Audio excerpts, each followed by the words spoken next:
Hello, my name is Jim Karch. I'll be doing a presentation today for PAD 506, Public Policy for Managers. I'm the Public Works Director for the City of Bloomington, so this final policy presentation will be really based upon the issue of the infrastructure crisis and the ability of the policy of evidence-based capital improvement plans to address that issue. So whenever we talk about any kind of an issue that policy deals with, sometimes we try to use reasons of what is that issue from things like market failure and the like. So in this case, we see this wonderful picture of a puppy and a kitten, but what's that in the lower area? It is the nasty kitty cat with the storm that says we're just not such good news that we have. The not good news is that the infrastructure in America is graded as a C in 1988 and is degraded down to a D in 2017. In addition, water and wastewater facilities alone, they're estimated at $650 billion worth of need. And I'm going to go on to that's more of the global policy issue. And so, you could almost classify that as market failure, the inability for the current system to be able to deal with the issue that we have of infrastructure failures. In the city of Bloomington, I'll focus on that for just a minute. The issue of the Arcavans and the issues that we have. These are pictures from our own community dealing with where there are cave-ins and failures where vehicles are even falling into the street. Those are the problems that we are experiencing as a community. Whenever we go into our 14 miles of streams, we can see there is tons of erosion. We are having lots of issues where there's not a proper maintenance program. And so what we are looking at is how to deal with this issue. Going on the way that we look at what options, right? Once you clarify the issue, we look at what options are there to be able to deal with this policy issue. In this case, the city of Bloomington, we dealt with creating master plans for each of the different infrastructures. And that is one mechanism you can see from this reference down below. That is one mechanism of how we can deal with this policy issue. You can see this reference that'll later come in. Let's drill down into a specific type of master plan that we have. Within the sidewalk master plan, we actually created in Public Works our own rating system. That was one of the ways that we looked at this policy issue. We created our own rating system for sidewalks and a 10-year plan to be able to deal with them. Drilling down within that, we assessed how the different options for us to be able to deal with this issue, specifically from global down to specific with sidewalks. In the Geographic Information System, GIS, we actually have data block by block and even drill down parcel by parcel in what kind of quality each sidewalk is. That allows us to have a much better rate, so we can try to come up with an estimate on how much is needed, and then we can talk about prioritization in a minute. But first, anytime you have a policy issue, you have to really understand the breadth and depth of that issue.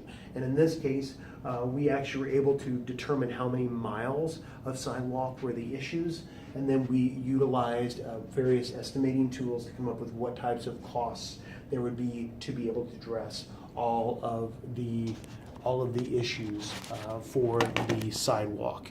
And I'm going to adjust the camera just a little bit so that you can see. I don't feel like you're seeing all of the slide.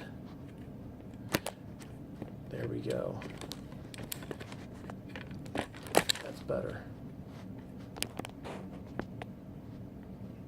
So whenever we continue on the issue of past sidewalks, we get into how do we fund that, okay? So if we talk about clarify the issue, what options, and then analyze the various options, we have to look at an overall funding plan to be able to do that. So from a council perspective, our council also put money into a 50-50 program. That was one of the specific policies that was enacted. It's a shared cost with residents to be able to pay for sidewalks that are issues in front of their houses. And so this different cost plan breaks down various facets on how we deal with it. Now let's talk about our overall street system, another way to drill down into the specifics of really clarifying the issue from a global down to a specific. We have all of the streets in the city of Bloomington rated, and that allows us to be able to define the problem. We have each of those broken down in arterials, collectors, locals, alleys, and associated costs with them of how much we should be spending per year. This kind of leads us into how we have worked with our council to recently dramatically start to increase some of the funding on infrastructure. From a policy perspective, our council has kind of bought into, because of these objective ratings, how we deal with that. So what are the effects of the policy need? From a community feel, we have a reference that talks about the lack of positive infrastructure has a very negative aesthetic feel for people who live in the community. Taking that to new development, whenever there is a lack of policy in place to adequately deal with the infrastructure crisis, it also negatively impacts new development. That is another reference you can see from Bogano and Perry.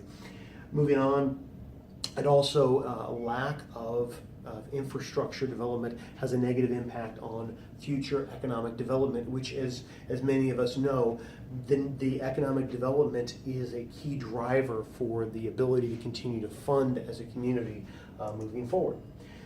So when we talk about the budget for the plan, there is no budget for these plans, and there's not enough to be able to deal with the great expanse of need out there. And so we talk about public policy as the way for us to be able to address that lack of enough resources to be able to pay for all of it. So we look at the text for this semester. Craft and Furlong references the public policy as the way for us to be able to deal with this limited budget and include citizen involvement as part of that process. Okay, so we also know that communities like Bloomington really have decreasing service levels for our infrastructure, higher populations. We continue to struggle with these reduced amount of resources for what we have. Next, let's talk about the option of dealing with using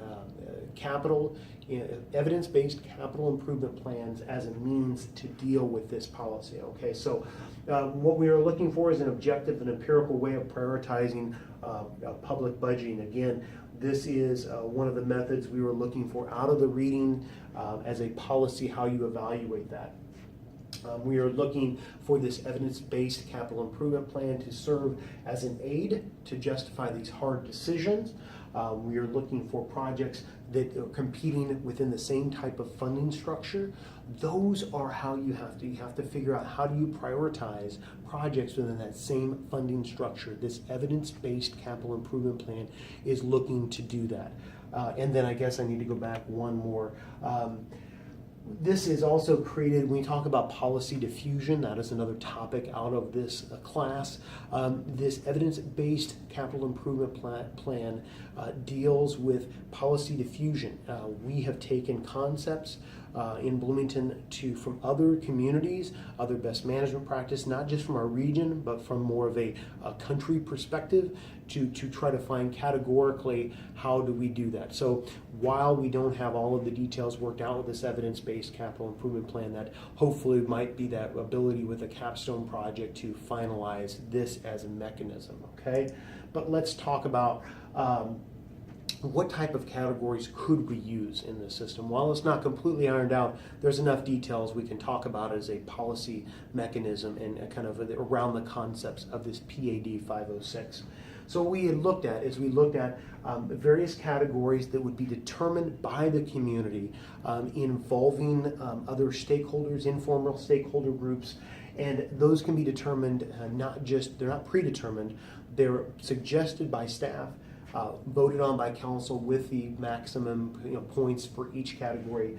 And so you'll note though that all of these different categories total up to 100 points. And so we dealt with things like public health and safety. Are there previous agreements and commitments? Are there any concerns from a maintenance standpoint? That's even internal. Our own staff would be able to talk about that. Citizen impact. How many people? Is this affecting one person? Is this affecting 10,000 residents? That has an impact. How does this tie in with the overall strategic plan already predetermined and approved by our city council? Then are there any grants? Are there any other types of funding mechanisms, federal aid urban funding or fast lane grants, those type of funding? Does this have a positive impact on economic development? And are there any other considerations that need to come into play within this assessment? So these are the kind of categories that we looked at as a community. The thought is to look at just a simple system. It has to be, this is another facet of the policy, whenever you look at policies that are from a policy diffusion standpoint, ones that are readily used by others are easy to understand. They're simple, they can be flexible within other communities. And so what we really saw is that something very simple from a grading perspective, 100-point scale is something most people are familiar with from an A, B, C, D, F kind of a standpoint. And so that's what we used. We really kind of are looking at using a very simple mechanism to grade these various projects, okay? And so again, we look at the text from this semester. We were looking at for an institutional framework as a way to make decisions, and that's what this evidence-based capital improvement plan is. And then moving on, planning and transparency. Okay, so this is another facet of public policy, is that ethical dealing with policy. So city staff, we'd be making presentations on each project. So if it was a water main project, if it was a road improvement project, if it was a new park, or whatever that is, we'd make the project recommendations to the council in work sessions, in the other city council meetings. We'd be making those with the recommendation of what the project is and then what our point assignment is. We'd also be looking to answer any questions that they have, hear from those informal stakeholder groups. When we talk about group methodology, is it for who makes the decisions? It's done from the elite, from groups. Is it an institutional system? In this case, we are trying to include all of that, or not all of it, but more comprehensively as a policy mechanism. We think that can be very effective in this community. So we would hold public meetings so that we can get the stakeholder involvement, and you'll notice I also talk about informal policy actors. That is a key component, understanding how that works. In the city of Bloomington, we have organizations such as Bike Belono that are advocacy groups that are really those informal policy actors that we have to take into account when we look at projects like this. And so again, we would have different mechanisms to receive comments both publicly and in written format. Timeline, when we look at a timeline, we have in November to fit within our fiscal year. Our fiscal year runs from May 1st to April 30th, with normally our budget process beginning in November. And so we thought we would tie in the evidence-based capital improvement plan into November. Staff would make our initial scoring recommendations. People can find that out on the website.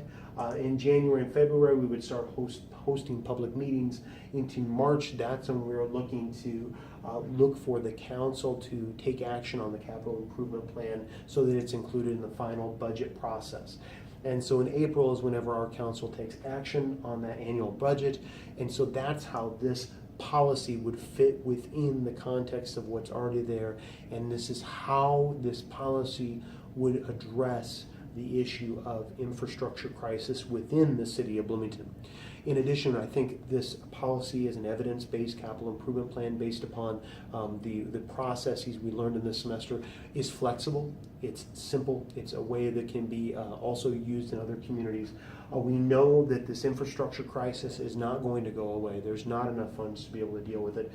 We do have to turn to government. There's no other mechanism, so government has to have the courage to be able to make the hard decisions, but they need a public process to be able to do that.